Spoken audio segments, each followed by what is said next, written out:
Hello, I'm Michael Cantrell, and you are listening to the Prison Officer Podcast, a place to have a conversation about the forgotten cops that work in this country's jails, prisons, and correctional centers. A place for me to try to make sense of a career spent working inside the fence with some of the greatest people that nobody sees or recognizes for the important job they do to keep this world safe. If you love this podcast, hit the follow button, or better yet, share with your family, friends, or coworkers. In more than 28 years of corrections, I have used or supervised PepperBall hundreds of times. Now, as a master instructor for PepperBall, I teach others about the versatility and effectiveness of the PepperBall system. From cell extractions to disturbances on the rec yard, PepperBall is the first option in my correctional toolbox. With ranges up to 150 feet and hoppers that can hold 160 rounds, PepperBall is perfect for controlling large crowds or group disturbances on your yard. PepperBall allows for non-lethal direct impact to control inmates who refuse to comply with lawful orders, and area saturation allows you to achieve buffer zones between groups, or use it for area denial to keep inmates away from security equipment and other accessible areas. To learn more about PepperBall, go to www.pepperball.com or click the link below in this show's information guide.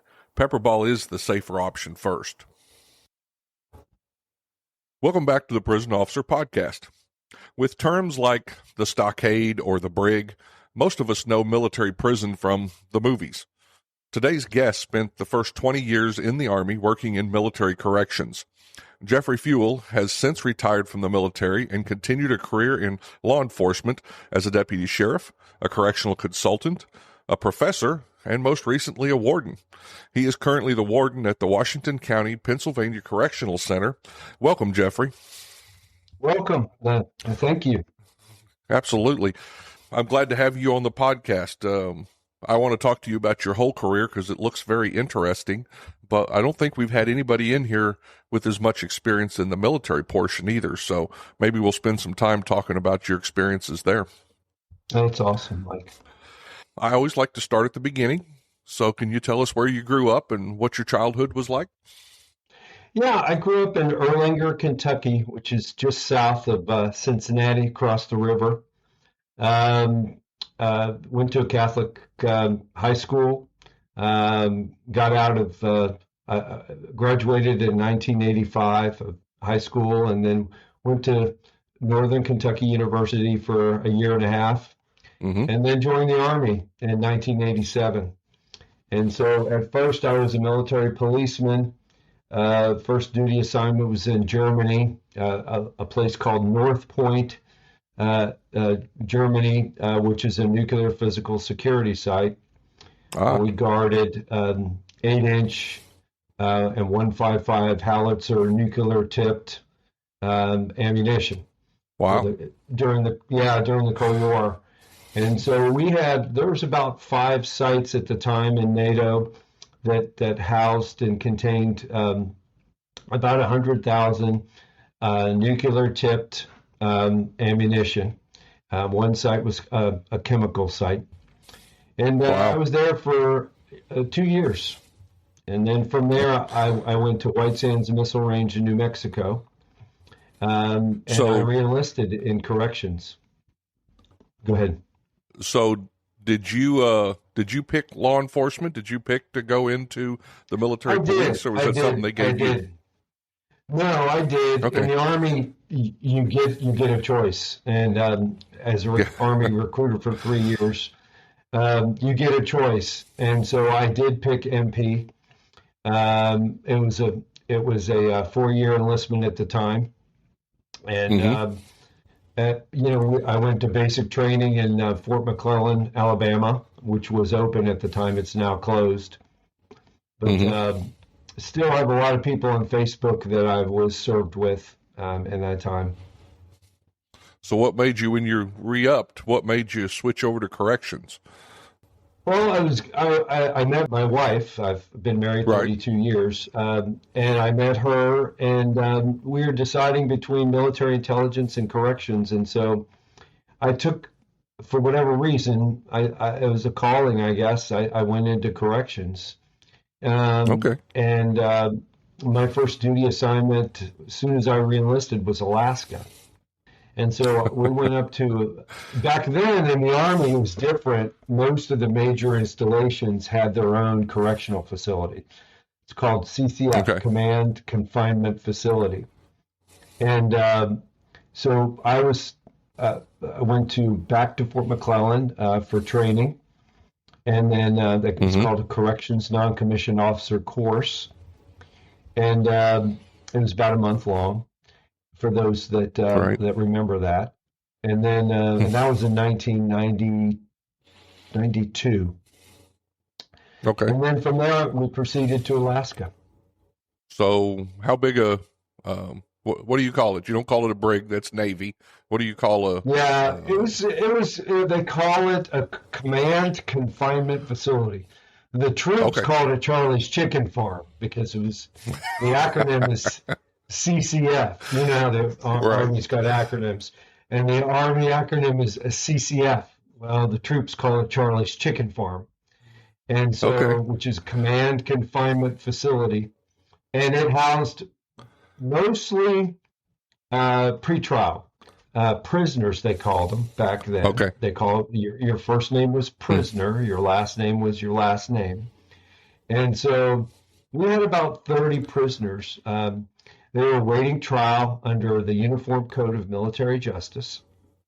And very different. They were still in the Army. We still did PT. The prisoners would cut wood for the officers' fireplaces back then, and they would get they would get sore. They would get their hands calloused, and the PA would write them a sick call slip that said they need to chop more wood. And so it's just it was a totally different environment because these guys were mostly men.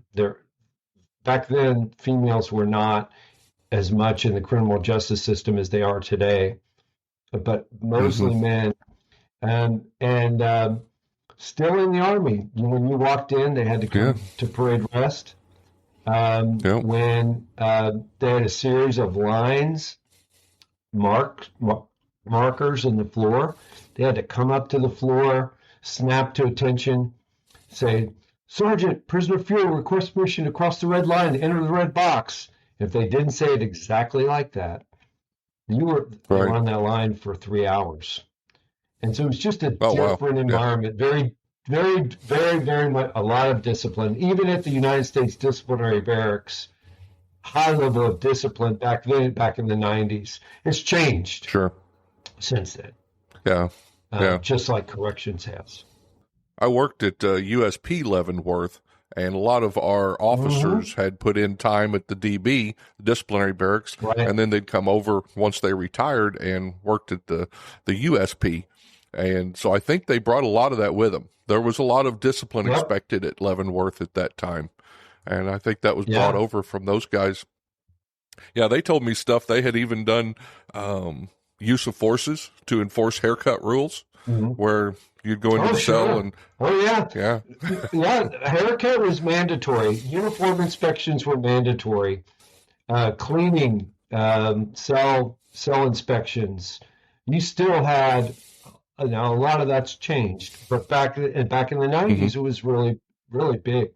The inmates at Leavenworth, the military, United States Disciplinary Barracks, built, as you know, USP Leavenworth.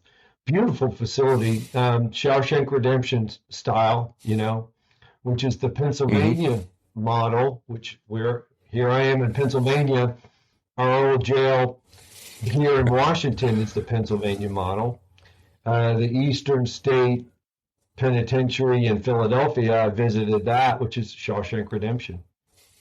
Right. It's really cool. That is. So when you left Alaska, you stayed up there how long? 3 years. I was with my wife. My daughter was born on the Air Force Base there in Elmendorf. And very small jail. I think we staffed it with 5 per shift. 5 CO, they call them correction specialists. Back then they were 95 Charlies which were corrections non-commissioned officers. And Right. because back then you could only be in corrections if you were a sergeant or above. They did not allow, back in the day, back in the 90s. In fact, it was in Alaska from 93, right around 93, that the Army started allowing lower enlisted in corrections due to staffing levels. Right. Before that, it was only non-commissioned officers because they did not want, because you're a supervisor, as we all know, in corrections. Sure. They did not want lower enlisted supervising because they didn't have any supervisory experience. When you're a CO in a housing unit, as we all know, you're a supervisor. You're running a housing unit. Well, how can you run it if you've never had any leadership experience before? That's where the Army said no lower enlisted. It's only mid-level and up. And they changed it because of staffing levels in 1993, I think it was. Wow. Well, they had the thought correct there at the beginning, I think. I mean, yeah. In a perfect world, we would be adequately staffed at all times, and we would have a certain level of supervision, a high level of supervision, professional development, and they would have the tools and it would run like a well-oiled machine. Unfortunately, with high turnover rates, with retention problems, recruiting problems, that's a difficult thing to do with any industry nowadays. Sure. And I think corrections doesn't get the it's not looked upon as a nice profession. It's not looked upon as a good job. And so we didn't always, and we still don't sometimes, have the best people coming forward for those jobs. Right. That doesn't mean we don't.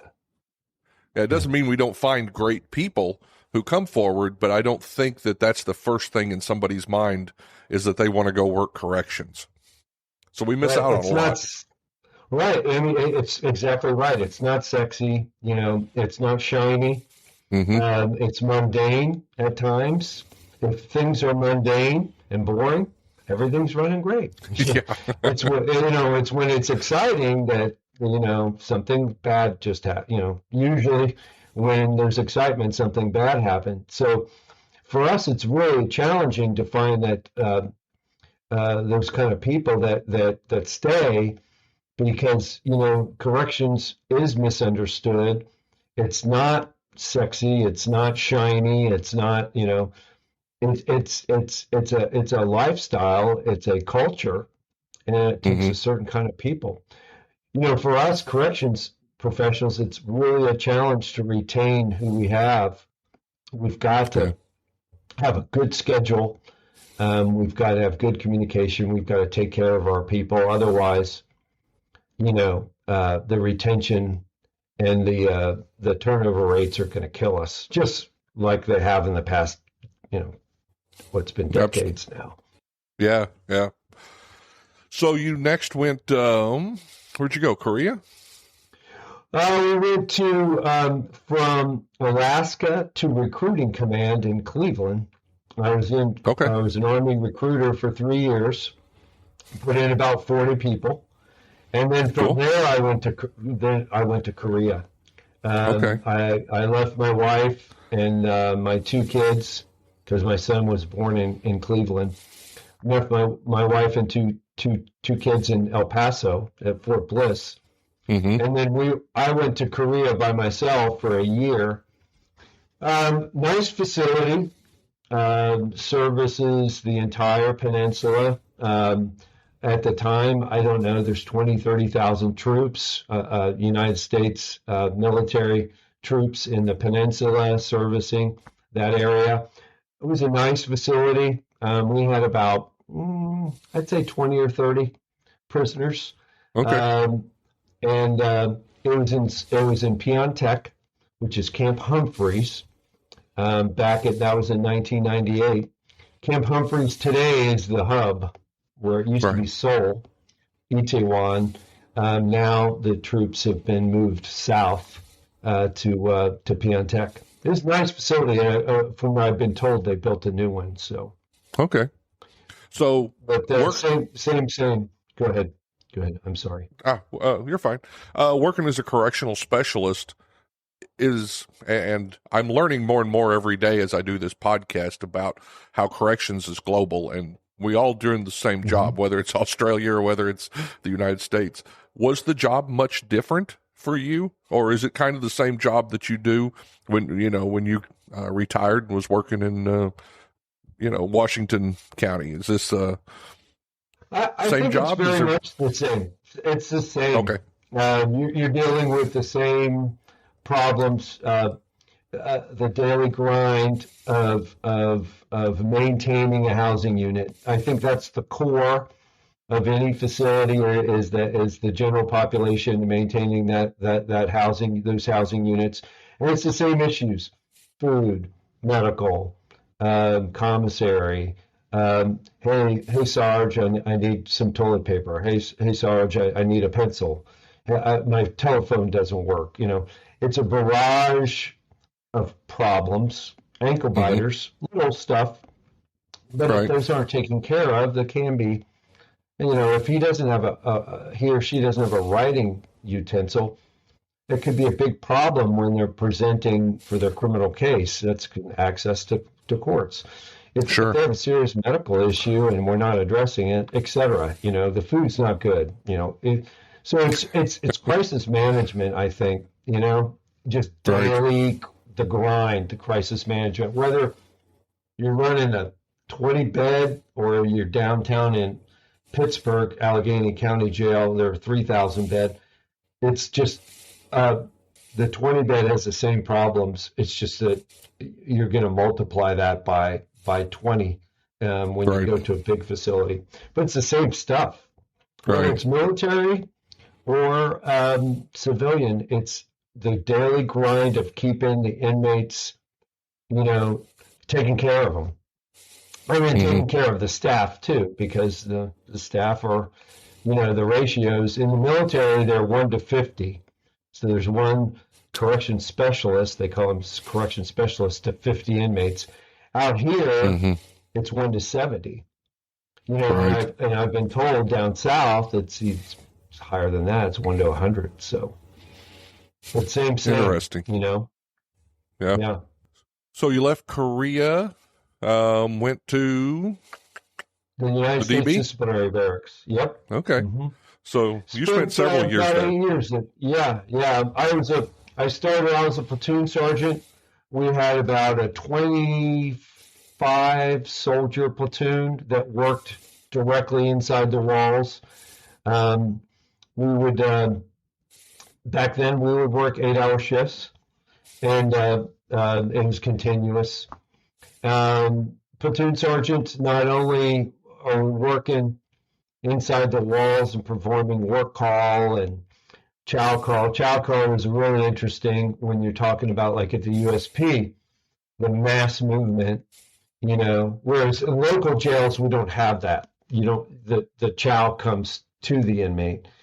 Sure. But, like where you were at the United States Penitentiary, as we all know, you're going to chow and it's mass movement. There might be 100, 200 people moving at any given time.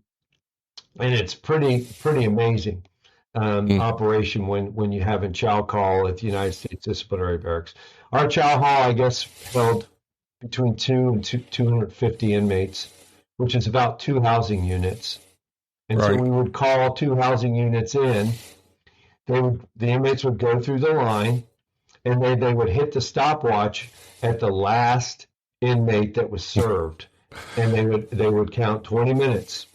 Right. And so you had 20 minutes from the last guy that was served. And so after that, 20 minutes is up, they're saying, okay, get out. And then they call another 2 housing units in. And they did that until the entire the entire population was fed. It's times 3. They did that 3 days a week. I mean, 3 times a day. So it's pretty amazing.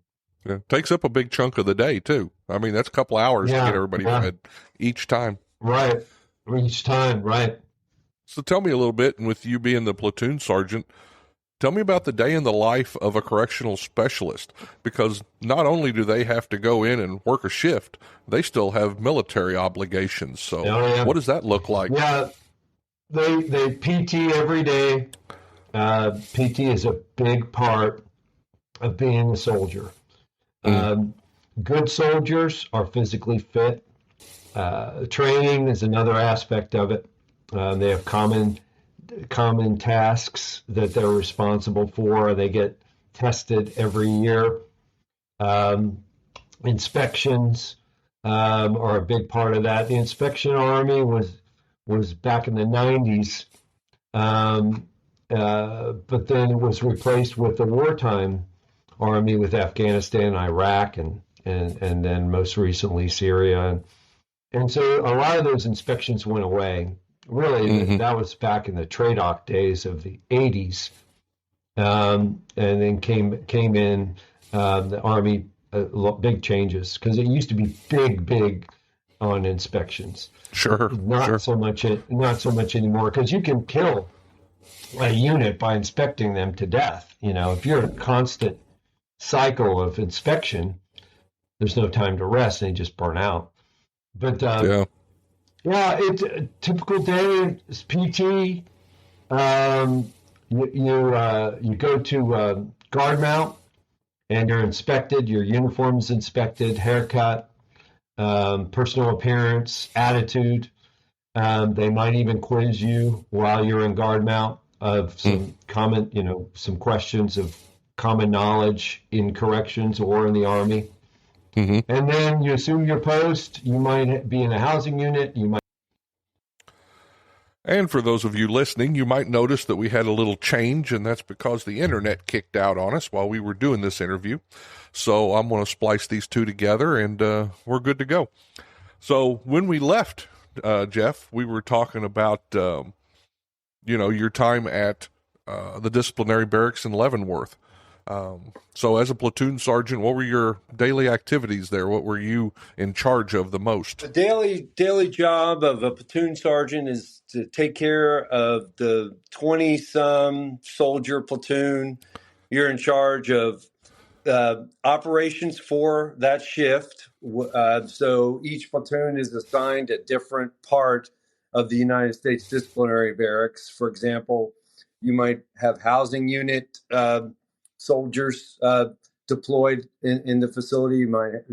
Some might be in the kitchen, some might be in the vocational training areas, manufacturing. Some might be in the clinic, in the medical area. Some might be at the rec yard, etc. So you got the normal duties, operations of a daily shift, which is 24/7 inside the prison, and so. Then on top of that, you have training, Army training that you're responsible for, and PT. Wow. With that comes evaluations like non-commissioned officer, professional evaluations, awards, barracks inspections, equipment. So in the Army, it's not just a regular 8-hour job. It's really a 15 to 16-hour job, and you're taking the correctional duties outside the prison or the jail and adding all that Army stuff to it, because they want you to. The Army wants you to be in the Army first, but then they want you to run that. They want you to run that prison too. So it's a lot of work. So when you guys had use of forces or disturbances inside, were you leading those use of forces? Were you involved in that? There would be a code called out, and I've forgotten what those codes are. Actually, there was a body alarm that we had, and Central Control would say there's an activated body alarm. Sergeant Mike Cantrell, his last known location was the dining facility. And so everybody, and that would go out across the radio. So everybody had to respond. I'm talking about everybody. And so we would all respond. Generally, if it's a one-time call, it's probably an accidental body alarm activation. But if there's two or more body alarm activations in the same area within that same time, it's real. And so we're running down the hall. And then if they had to activate the 4-cell move team, they could, and they would. The 4-cell move team is designated in advance. They're trained on it. They go to the 4-cell move training room, the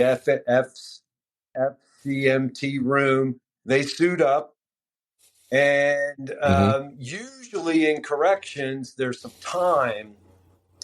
It's not a fluid situation where you have to do something right away. Usually, if there's inmate refuses to lock down, the inmates in the cell mule kicking the door. If there's assault or if there's a disturbance, sometimes there's some time to activate that team. So you don't have to go dynamic. But the one good thing about the military is their staffing levels are very high. Usually they'll be, a 400-bed facility, they'll have 50 people on a shift. Between 30 and 50 people in a shift. That's unheard of on the outside. Oh, absolutely. And so they do have a high level, and services too. There's 1,200 staff members at the United States Disciplinary Barracks for 400 inmates. So it's overkill. There's like 15 directorates for a 400-bed facility. 15 senior bosses. So for every, your piece of the pie is very narrow there. Whereas if you go somewhere else, you might wear 2 or 3, 4 hats. You know. So you also had another opportunity. It looks like you went overseas to Guantanamo. We did. Gitmo was awesome. At the time, we had about 400 and some enemy combatants. They had high-level military officers from the Iraqi and Afghan army, and very, very senior folks there. And Gitmo was not detention. Gitmo was intel. We were just so happened. We were the gatekeepers. We were keeping them there, and we're housing them, feeding them, giving them medical, taking care of their religious needs, their visitation, the security, everything that a normal corrections facility does. We were doing it. However, the caveat was the primary mission was intel. The reason why they were there was not detention. It was intel. And so that's where some of the people didn't quite understand, the mission. They were gathering, they being the many intel services that were down there. They had Navy intelligence, Army intelligence, Air Force intelligence, CIA, and NSA. You had everybody down there. And so we were not a part of that. We were separated from the intel mission. We were the security part of it. And so the soldiers down there, sometimes didn't get that. They were just involved in the, being a cage kicker, just the mundane aspect of corrections they were involved in. But there was a much bigger mission going on. Yeah. And this is just me from the outside, but was one of the main problems there, was it separation, keeping those individuals separated from each other, while they were trying to gather intel? Sure. They had many. I don't know how many camps. I think there was like 6 at the time, and there was more than that. And they would open some, close some, and move some around. And because of the separation, different classifications from different countries, different levels of intel going on, and there being an intel mission, it's just like a protective custody individual. Right. You've got to separate them. And one of the tools that they use, because the enemy combatants like to talk to each other, was they would play music over the intercom system. Now, they thought that was torture, okay? But actually what they were trying to do was trying to keep them from speaking to one another. So they would play loud music over the intercom system. They would also have psychological operations going on. What they would do is they would put detainee Mike Cantrell in one bullpen, and they'd put Fewell in another bullpen, and they would have a poster up that had some sort of intel on it, like, we know where the weapons are being held at in Smithtown. And then they would walk away. The COs would walk away. You and I would be sitting in the cage, and we'd be talking about that poster. And it's like, they think that the posters are there, but actually they don't know. The posters are actually over there. The whole place was bugged. The entire facility was bugged. And so they got a lot of intel. And to this day, that correctional facilities use the inmate telephone system in the same. We all know they use the same way. People talk. They do. Even when you give them a big long recording, says this is recorded, they still. They're gonna say every day. He'll get on there and he'll tell Grandma. He says, "Grandma, I screwed up. I left. The knife is underneath the couch, so make sure you go get it." Okay. Yeah, you can't fix it. No, you can't fix stupid. You can't. So, will you get to go back to the DB to finish up your time in the military? I did. I was actually selected for Sergeant Major, and the Army said, "Oh, congratulations." They called me, Department of the Army, Human Resources Command from Pentagon, said, congratulations, you're promoted to Sergeant Major, and you need to go stay on station in Gitmo for another 10 months. Then you're going to Fort Bliss, Texas for the Sergeant's Major Academy. That's another 9 or 10 months. And then because you haven't been to the box, being Afghanistan and Iraq, you're the first one over. And I said, I'm not doing it. and they said, you don't have a choice, First Sergeant. And I checked into it, and I did have a choice, and I declined it. And so I retired. Because I was looking at 3 years without my family, so... Yeah. And the Army does that a lot. When they got you at the end like that, your choices are suck it up, Buttercup, or, well, that's it. You get to embrace the suck, And of course, about that time, your kids are at the age that you want to be home more. Well, yeah, they were teenagers, and for me, it was an important time. And I was at the age where I could jump. And so I jumped. I said, I'm declining it. And so I went back to Leavenworth, retired. And here I am. Well, it looks like you jumped a little ways, but you still couldn't kick the law enforcement habit. So you do what you know. And once you get in, just like this podcast, you're not talking about crocheting or cooking, or you're not talking about cars, or you're not talking about guns, or you're talking about corrections. Why? Yeah. Because you're good at it. It's something that you're passionate about. It's something that you found out that is a part of your life, for the better or worse. Yep. And then you're immersed in it, and you find yourself, that's your thing. It's something that you found interest in because you're good at it. And it's a skill it's a craft that, as you know, Mike, the good people, we have awesome people, and the good people can do great things, and it's a beautiful thing when they do it. It is. Yeah. I wish we could. I wish going into corrections was. I don't know. I wish it, like we talked about earlier, I wish it had a better name. I wish it had a better view in the public. Because myself, when I went into corrections, I was regularly put into leadership positions and put on teams and all this stuff. People thought I did a good job in there. But myself, I was always looking outside. How can I get out of this? This wasn't where I was going to go.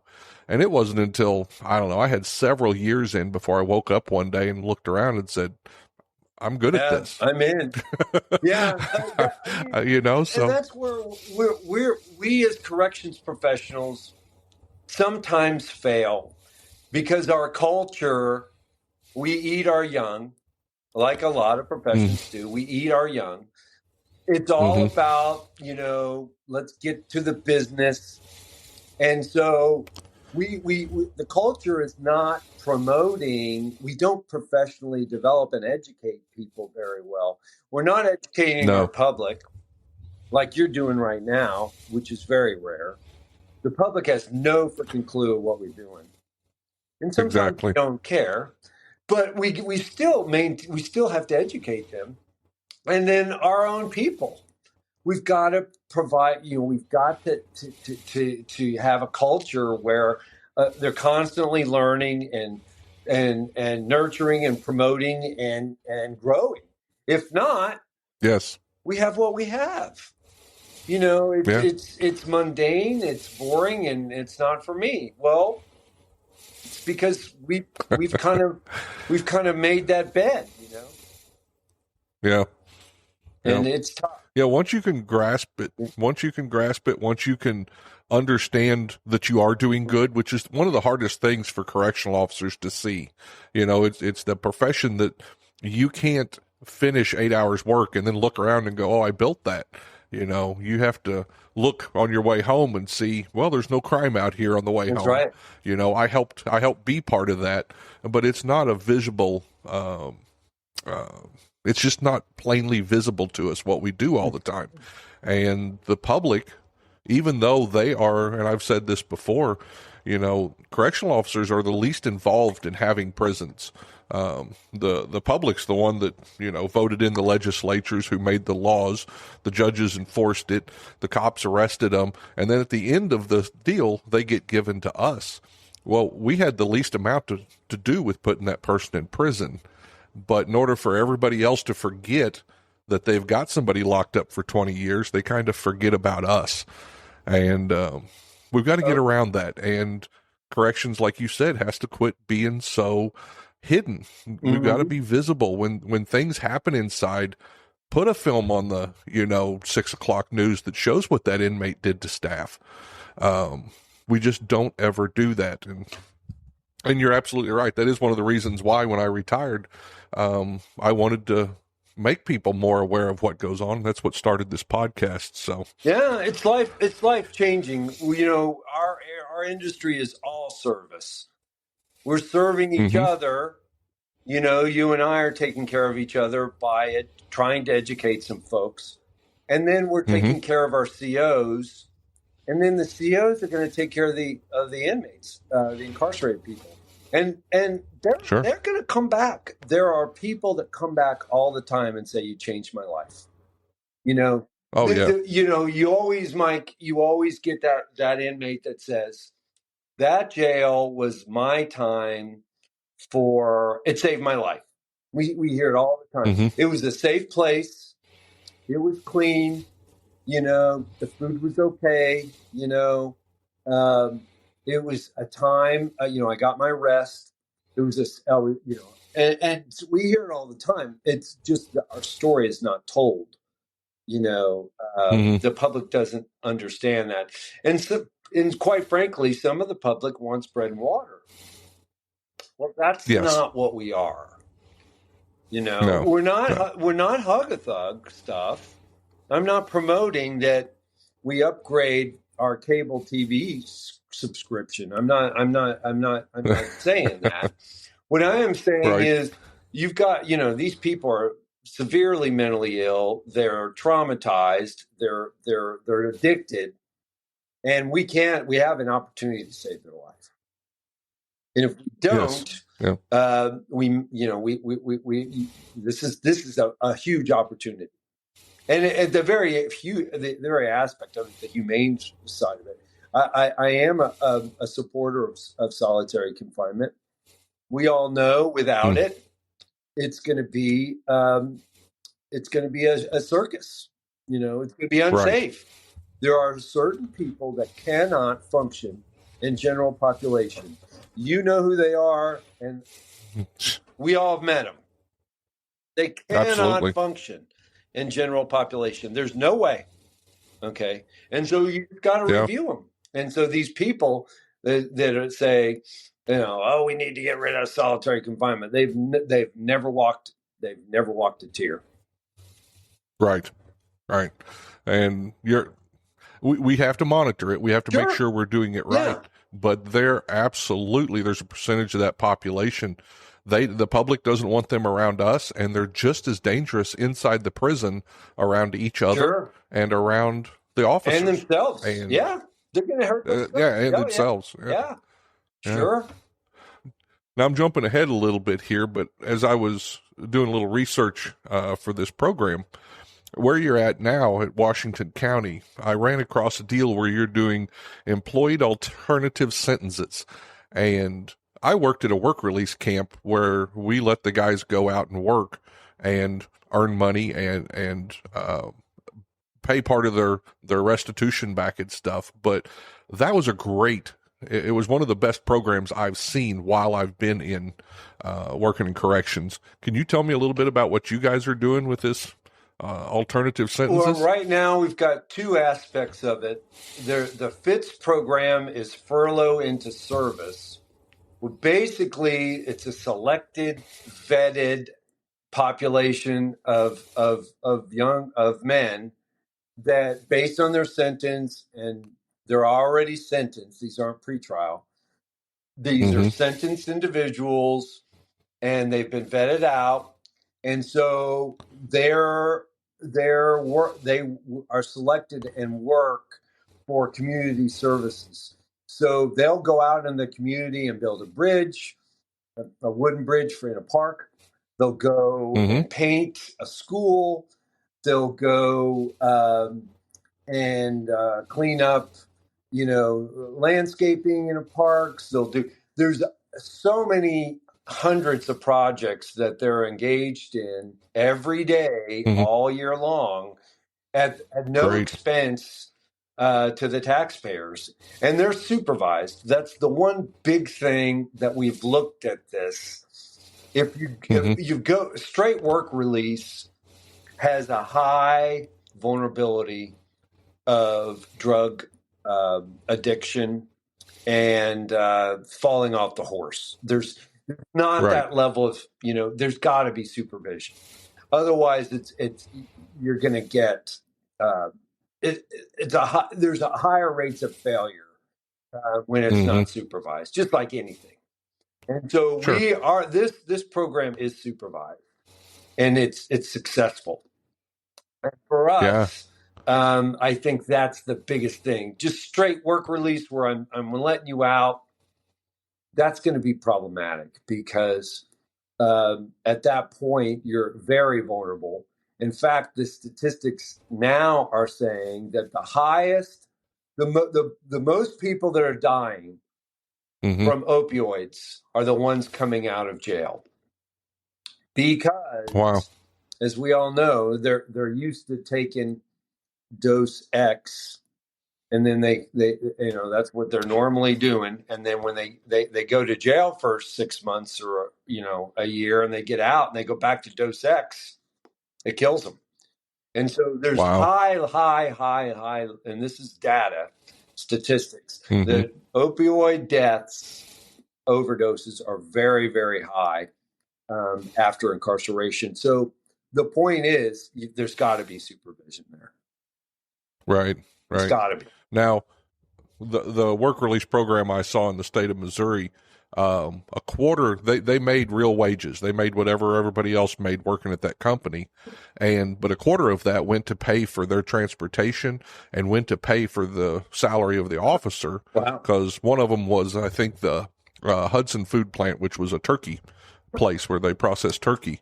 And so we had officers that walked around inside, because there was like 30, 40 inmates that worked at that plant. Wow. And yeah, so but even then, when you're in those, and they normally tend to be lower paying jobs and stuff, you're going to find more incidences of just employees that have drug use. And so that was around the inmates a lot, and they had to watch that. But I like your FITS program that you're talking about there, because not only is that helping the community, it's kind of giving those inmates what we were talking about with correctional officers, the ability to see accomplishment. Yeah. And the ability to accomplish something for their community. And I bet if studies were done, that an inmate who's involved and engaged in that community and has built that park or built that bridge is less likely to go commit crime there. Yeah. Because he's part of the community now, like never before. So that sounds like a great program. Yeah, it's really been successful. Everybody loves it in the community. The boss, our bosses, the prison board, the elected officials. Their constituents, everybody loves it. So it's a win-win-win, Yeah. Now, you touched on this just a little bit, but I want to ask you a little bit more about it.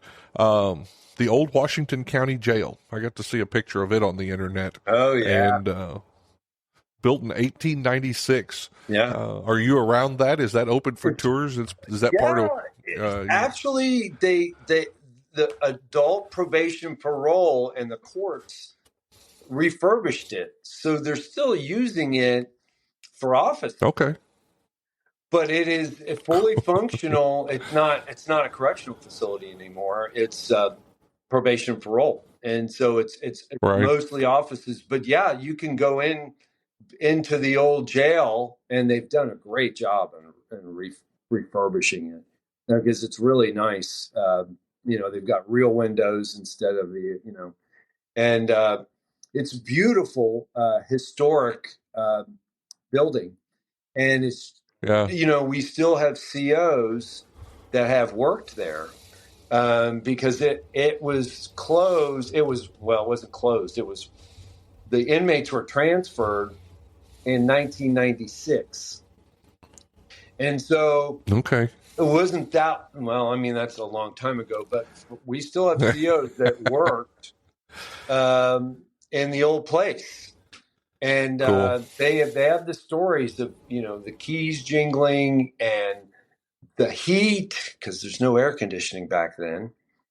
Oh, no. You remember.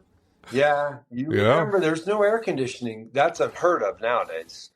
The heat was the boiler in the basement, which is, you could fry an egg off the floor down there.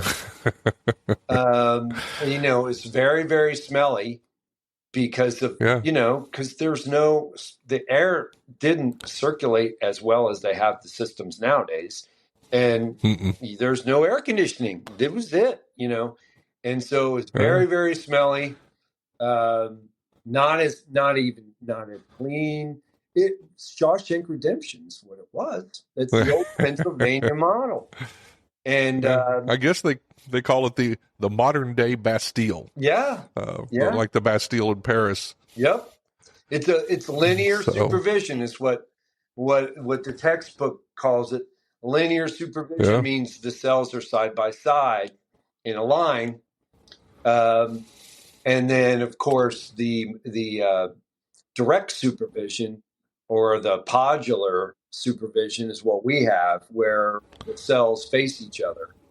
You have an officer in the middle or to the side of the housing unit, looking out to all four walls of cells, both upper and lower tiers, and that's in a day room space. And that's a pod, as we know it, which is different than Shawshank Redemption, where you had linear. you know? Yeah. Well, that's what I grew up with. I mean, I started at Missouri State Penitentiary, 1837, Mm-hmm. and then I went to Leavenworth, Mm-hmm. so that's all I knew. It's linear. Yeah, keys. Yeah, nowadays we don't have we have a couple of keys, but really, some of the doors are sliders, which are controlled by central control, and then some Mm-hmm. of them are a card, a key access card. Interesting. Yeah, or they're popped by central. Right. They're not. There's very few keys. If you go to a brand new jail, which there's a couple opening in Pennsylvania. Fayette County's ready to open up a new one. There's very, very little keys. And Interesting. steel doors. Our doors are wooden, but they have steel doors with windows. Max security, the paracentric keys, yes. But at the jail level, like us, we don't have very many paracentric keys. The old, big skeleton, but very few keys. Wow. Yeah. The old days you used to carry, 6 pounds of keys? Yeah, jingling. You can hear the CO coming from, all the way across the room. And the camera system was not. The camera systems nowadays they're amazing. Right. In other states, you have audio. Like in Kansas, I can record you without your right. Here in Pennsylvania, you Interesting. So we do not have audio here in Pennsylvania. So you don't have body cams probably yet. Yes. The only exception to that would be a body cam. And that's the only reason why I would want a body cam in a jail for the audio. Because, if you and I are stacked up, what are you going to see in a body cam? You know what I mean? You're not going to see very much. No. And where we were in Kansas, we always used the facility cameras. The facility cameras are better than body cams. And plus they have a bird's eye view. They can see the whole fight. Versus if you and I are stacked up, we're not, you're going to see my elbow. I'm going to see, and so body cams, but they have audio. Absolutely. Well, that was a great conversation. I appreciate you coming on here today. Thank you, Mike.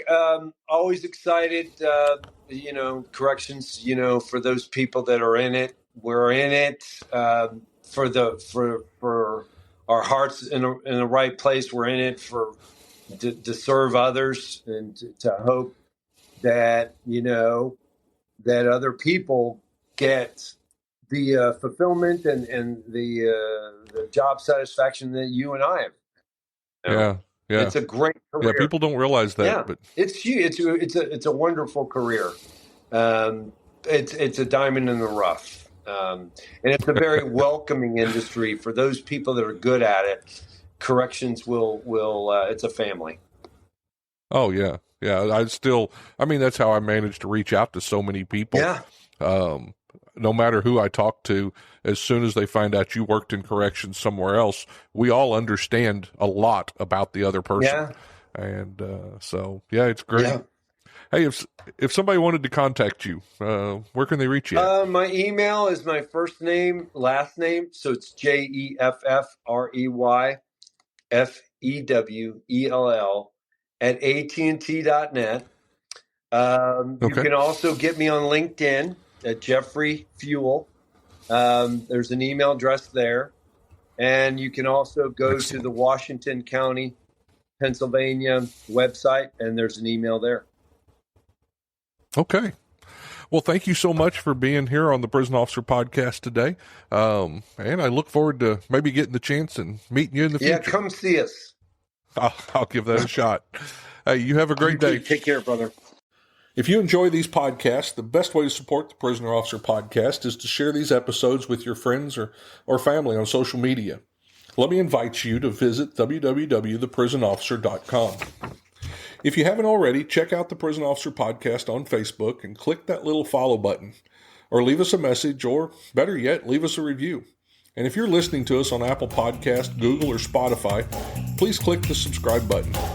Till next time, I'm Mike Cantrell. Watch your back, and please take care of each other out there behind those walls.